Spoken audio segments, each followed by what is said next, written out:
Hey Eva, I'm checking out souvenirs right now. What do you want? What have you been up to without contacting me at all? Huh?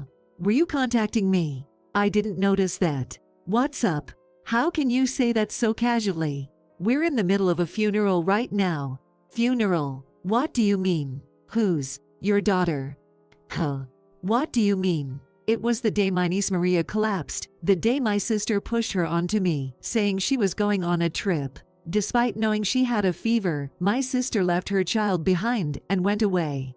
Even though I tried contacting her multiple times, there was no response at all, and by the time she finally did get in touch, it was too late. I felt a strong anger. I've been married for 4 years, but not being able to get pregnant has been a source of concern. Right after getting married, we made plans to start a family and tried many times, but we haven't had any luck so far. My sister had a shotgun marriage 2 years ago, but she got divorced within 6 months. Since then, she has been constantly pushing the responsibility of her child onto me. It's good practice for when you eventually have children, isn't it? So it's fine, right? My sister always says this to me before dumping her child on me. Each time, I feel conflicted. Even so, I've been taking care of my niece because it's not her fault, but being completely disregarded like this is just too much. And now, once again, I'm going on a trip with my friends for a week starting tomorrow, so I want you to take care of Maria again. Huh? Again? Didn't you leave her with me last week? I had work last week, so I couldn't help it, right? Why don't you ask our parents to take care of her at their place sometimes? I have plans too. What kind of plans does a homemaker like you have? It's fine, right? But a whole week is too long. I'll bring back souvenirs, and it's an overseas trip I've been planning for ages, so I can't cancel it. Then why don't you just take Maria with you? It'll be inconvenient with a child around, and I want to enjoy myself alone. You're being selfish, and Maria will feel lonely. I'll leave her to you anyway. Bye. I could only sigh at the one-sided conversation. I decided to talk to my husband about it when he came back from work. Oh, really? Yay. That's why I want you to help too. Sorry, but I'm going on a long business trip starting tomorrow. Really? How long is the trip? About 5 days. If negotiations drag on, it might be a week. So I'll have to take care of everything by myself during that time. It's work, you know. Okay. If it seems too difficult, why don't you talk to your mom? I never imagined I would have to take care of everything alone for a week. At this point, I already felt like giving up. My niece was very attached to my husband. Maybe because her father wasn't around, she saw my husband as a father figure. There was a time when I took care of her, and she cried a lot at night, and I didn't know what to do. At that time, my husband comforted her, but this time I'm alone. I felt very anxious at the thought of going through the same thing again. And on the day of my sister's trip, my husband left early in the morning for a business trip, so I was waiting for my sister alone. All right, bye then, my sister said as she hurriedly left. But at that moment, I noticed something was off with Eva. Hey. Eva, your face looks kind of red, doesn't it? Yeah, she seems to have a slight fever since this morning. What? You're leaving a sick child like this? Well, I've been looking forward to this trip for a while, you know. I can't just cancel. But still, leaving a sick child is not right. At least take her to the hospital. It's nothing serious, don't worry. If you're so concerned, why don't you take her? I really have to go now. I don't have much time until my flight. Wait, it'll be a good practice for you in case your child gets sick. You'll learn a lot. Well, bye. I couldn't believe she was leaving for a trip with a sick child. Watching lethargic Eva, I felt an overwhelming sense of anxiety. Since she was only 2 years old, I couldn't even give her over-the-counter medicine. Fortunately, her fever seemed mild, so I cooled her head and put her to bed.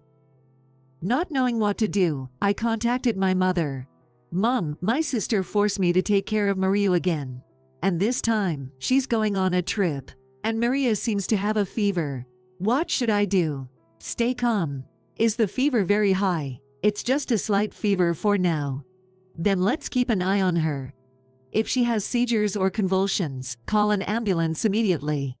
Got it. If anything happens, let me know right away. My mother's words eased my anxiety a bit, but I couldn't bear the thought of enduring this for a whole week. Just watching her struggle with the mild fever made me feel terrible. And that night, Maria's condition suddenly worsened. As her temperature rose rapidly and she began to suffer, I panicked and called an ambulance. I tried calling my sister too, but for some reason, I couldn't reach her no matter how many times I tried. Why won't she pick up? Could it be because she's overseas? So I contacted my husband, but I couldn't reach him either. There was just an automated message saying the signal was out of range. Feeling overwhelmed with anxiety, I contacted my mother, and she came over immediately. "Mom, what should I do?" "It's okay. We have doctors with us. Don't worry." But despite the treatment, Maria's condition continued to deteriorate rapidly. I kept trying to call my sister every hour, but I couldn't get through at all. And then, 4 days later. No way. This can't be true.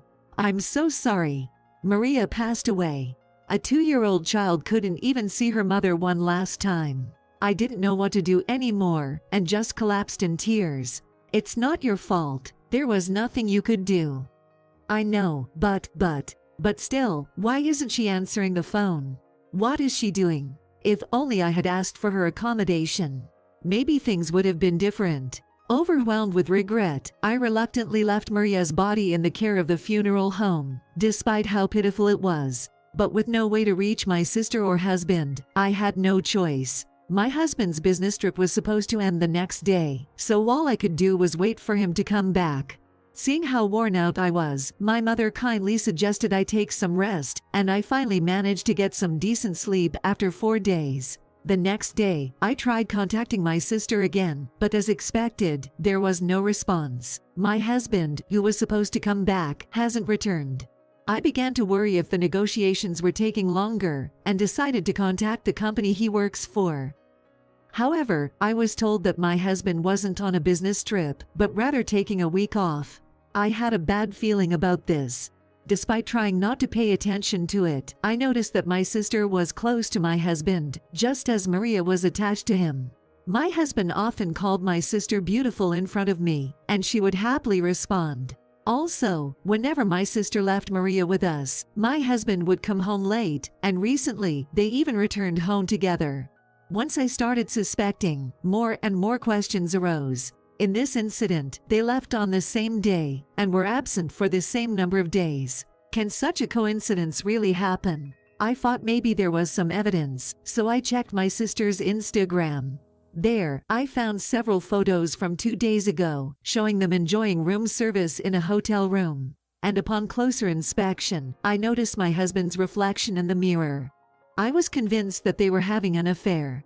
Leaving a sick child behind and having an affair with my husband was unforgivable. I saved the photos and obtained divorce forms amidst preparing for Maria's funeral. 2 days later, Maria's funeral was held with only family members present. Why isn't he here? Still no contact. No. Not being at her child's funeral. What kind of mother does that? Unbelievable. Finally, my sister contacted me while our parents were furious. "Hey Eva. I'm at the airport right now, looking at souvenirs. I'll be back today, so I was wondering what you want for souvenirs. I also want to thank you for looking after Maria. What have you been doing all this time?" "What? I was on a trip. I tried contacting you multiple times. Why didn't you respond?" Sorry, I didn't notice that because I was overseas. Anyway, is there anything you want? We're in the middle of a funeral, so let's talk later." Who's? Your daughter? What do you mean? Maria passed away 2 days ago. Wait, I don't understand. It's because you left sick Maria behind.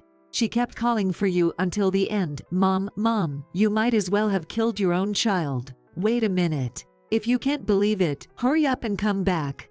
That night, unbelievably, my sister returned with my husband.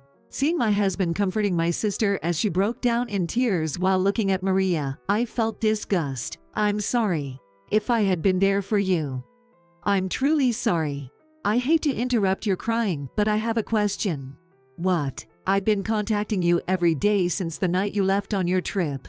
But I never heard back from you. Why's that?" "Well, I was overseas. My phone didn't work. So, then what's this? I showed my sister the photos from her Instagram. These were posted 4 days ago.